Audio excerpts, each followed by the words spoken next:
అందరికీ జై శ్రీరామ్, జై హిందూ.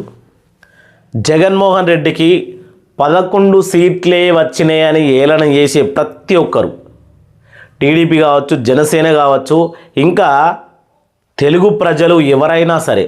కానీ జగన్మోహన్ రెడ్డి ఒక సీక్రెట్ మీకు చెప్పనా, ఆయన వైఎస్ఆర్ కాంగ్రెస్ పార్టీ అంటే వైసీపీ స్థాపించింది 2011లో. మొదటిసారి ఆయన అసెంబ్లీ ఎన్నికల్లో పోటీ చేసినప్పుడు ఆయన గెలిచిన ఎమ్మెల్యేలు 11 మంది. ఇప్పుడు 11 సీట్లు పరిమితమైండు అంటే సింహం వేటాడే ముందు 2 అడుగులు వెనక్కేసి మళ్ళీ ఎంత స్పీడ్గా ముందుకు వస్తుందో చూడండి అని వైసీపీ నేతలు చెప్తా ఉన్నటువంటి విషయం.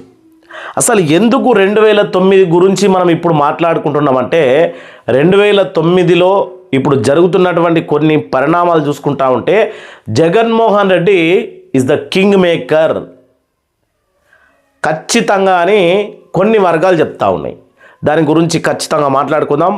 పాయింట్ టు పాయింట్ మీ యొక్క అభిప్రాయాన్ని కింద కామెంట్ చేయాలి. ఛానల్ సబ్స్క్రైబ్ చేసుకొని వీడియోను అందరికి షేర్ చేయాలని కోరుకుంటా ఉన్నా.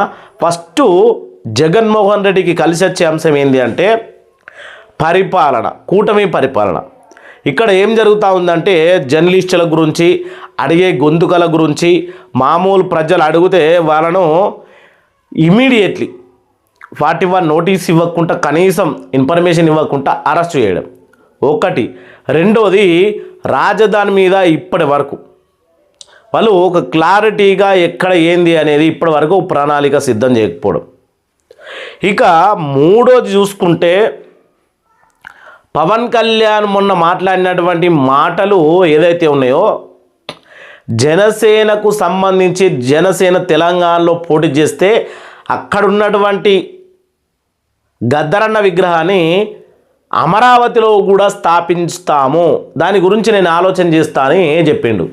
ఇక్కడ ఆంధ్ర వాళ్ళకి చాలా రిటర్న్ అయిపోతూ ఉంది.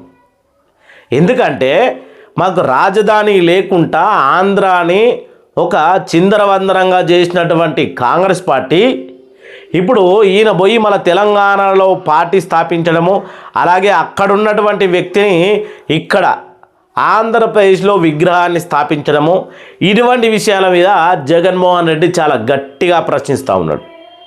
ఇక ఈయనకు ఇంకో విషయం చాలా కలిసొచ్చే విషయం ఏంటంటే ఈ మధ్యనే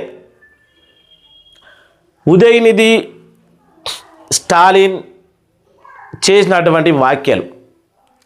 ఉదయనిధి స్టాలిన్ సనాతన ధర్మం గురించి మాట్లాడినప్పుడు అక్కడున్నటువంటి విజయ్ చాలా స్పష్టంగా బొట్టు పెట్టుకొని ఒకటే విషయం చెప్పిండు. ఇప్పుడు అదే దాన్ని ఏమంటారు, అదే ఒక లైన్ కానీ అదే స్ట్రెంత్ కానీ జగన్మోహన్ రెడ్డి కూడా ఫాలో అవుతూ ఉన్నాడని కొన్ని వర్గాలు చెప్తా ఉన్నాయి. ఇక్కడ జగన్మోహన్ రెడ్డికి అలాగే జోసెఫ్ విజయ్కి ఇద్దరికి చాలా మంచి ఫ్రెండ్షిప్ ఉంది. ఈ ఫ్రెండ్షిప్ గురించి ఇప్పుడు మనం ఒక చిన్న విషయాన్ని మాట్లాడుకుంటే 2029లో ఎవరు కింగ్ మేకర్ అవుతారు, ఎవరు ఇక్కడ వైనాట్ 175 అన్న వాళ్ళు ఎవరు కొడుతారు అనేది మనం చూసుకుందాం. ఇద్దరు హీరోలే. ఇటు మనకు జోసెఫ్ విజయ్ తమిళనాడు సూపర్ స్టార్, పవన్ కళ్యాణ్ ఇటు తెలుగు గడ్డ మీద సూపర్ స్టార్. మరి ఈ ఇద్దరికి పోలిక ఏమైనా ఉందా అంటే చాలామంది విజయ్కి మాత్రమే చాలా దాన్ని ఏమంటారు పర్సంటేజ్ ఇస్తూ ఉన్నారు. అంటే విజయ్ తోటి పవన్ కళ్యాణ్కి ఏమాత్రం కూడా సరిపోదు అన్నట్టుగా మాట్లాడుతూ ఉన్నారు. ఇంకో విషయాన్ని చూసుకుంటే విజయ్ ధైర్యము ఎలాంటిదంటే తమిళనాడులో ఉన్నటువంటి చాలా పెద్ద తమిళనాడులో ఉన్నటువంటి పెద్ద పెద్ద పార్టీలను ఎదుర్కొని, అది కూడా ఒక ఆటో డ్రైవర్, కారు డ్రైవర్ కొడుకులకు వీళ్ళందరికీ ఒక 4-5 ఆడవాళ్ళకి, మహిళలకు, పని చేసుకునే కూలి వాళ్ళకు ఎమ్మెల్యేలు సీట్లు ఇచ్చి వాళ్ళని ఈరోజు ఎమ్మెల్యేగా గెలిపించుకున్నాడు. అక్కడ విజయ్ ట్రేడ్ మార్కు పవన్ కళ్యాణ్ మార్కును ఆల్రెడీ కొట్టేసింది అని క్లియర్గా చెప్పుకోవచ్చు. అసలు పవన్ కళ్యాణ్ గురించి మాట్లాడుకోవడం తక్కువైపోయింది, విజయ్ గురించి మాట్లాడుకోవడం ఎక్కువైపోయింది. గెలిచిన తర్వాత విజయ్ సీఎంగా ఆయన చేస్తున్నటువంటి పనులు కూడా మనం చూస్తూ ఉన్నాం. ఇక్కడ మళ్ళీ విజయ్ పోయి మోడీతో దోస్తనం కలుపుకున్నాడు. అటు నుంచి కూడా మళ్ళీ జగన్మోహన్ రెడ్డికి ఎటువంటి లాభం అనేది ఇప్పుడు మాట్లాడుకుందాం. జోసెఫ్ విజయ్కి జగన్మోహన్ రెడ్డికి మంచి దోస్తనం కూడా ఉంది. ఆ దోస్తనం కనుక మనకు 2029లో జగన్మోహన్ రెడ్డి తరపున ఒకవేళ జోసెఫ్ విజయ్ ప్రచారానికి వచ్చిన, ఎందుకంటే స్టాలిన్ నియోజకవర్గంలో కులతపూర్లో ఓన్లీ విజయ్ కటౌట్ పట్టుకొని పోయి ఆయన క్యాండిడేట్ గెలిచిండు. కటౌటు ఆయనకు విజయ్కి ఎంత పవర్ ఉంది అనేది మనం దీనిలో చూసుకోవచ్చు.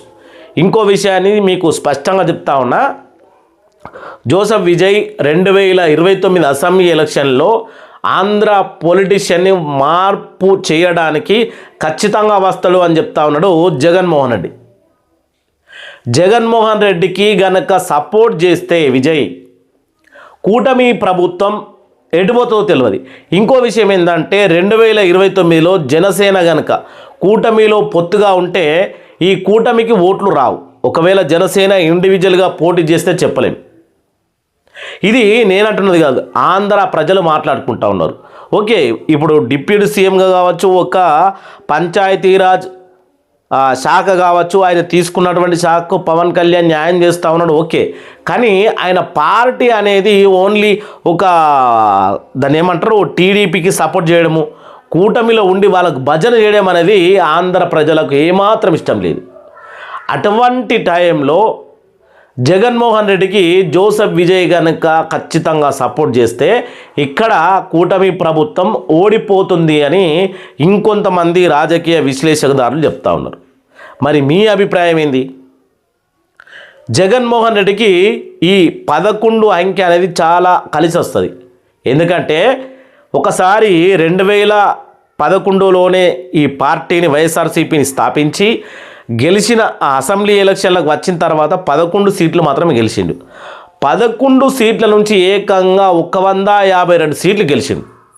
11 సీట్ల నుంచి ఇప్పుడు మళ్ళీ 11 సీట్ల నుంచి 2029లో వైనాట్ 175 కొడుతాడు అని జగన్ వర్గాలు మాత్రం గట్టిగా బలంగా నమ్ముతూ ఉన్నాయి. దీని వెనకాల ఉన్నటువంటి రహస్యం కూడా మీకు చెప్పిన 11 అనే అంకె జగన్మోహన్ రెడ్డికి చాలా కలిసొచ్చే పదం అది. మరి దాని వెనుక 2029లో జోసెఫ్ విజయ్ కనుక దోస్తనం చేస్తే ఖచ్చితంగా జగన్మోహన్ రెడ్డి సీఎం అని చెప్పుకోవచ్చు.